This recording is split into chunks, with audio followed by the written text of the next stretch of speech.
As you know, this is the Diamond 2K car stereo system. While working with it recently, I discovered that the manufacturer has released a new software upgrade. In this video, we'll walk through exactly how to install it, step by step. Stay with Setnfix. Before installing the software update, you'll first need to check your current software version. To do that, access the settings. Under Apps, tap on the settings icon, then go to System and click on About Device.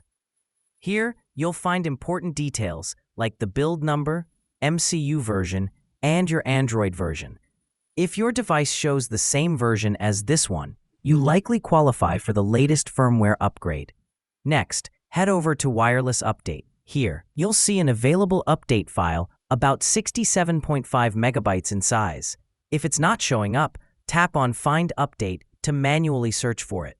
Once it appears, tap Download Update.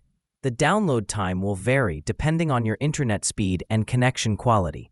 Now that the download is complete, you have the option to install it later, but in this case, I'll start the update now. Tap on Update Now and confirm your selection. The system will automatically reboot into recovery mode, and the update process will begin. Even though the file is only 67 megabytes, the installation will take about 5 minutes.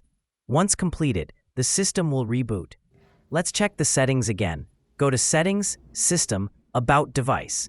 You'll notice that the build number has changed, while the MCU version and Android version remain the same. This update doesn't change your operating system. It's released by the manufacturer to fix minor bugs and optimize performance. These updates are important for keeping your car stereo system running smoothly. If you've updated yours, let me know in the comments below. And don't forget to like, share, and subscribe to my channel. Be innovative and stay with Setnfix.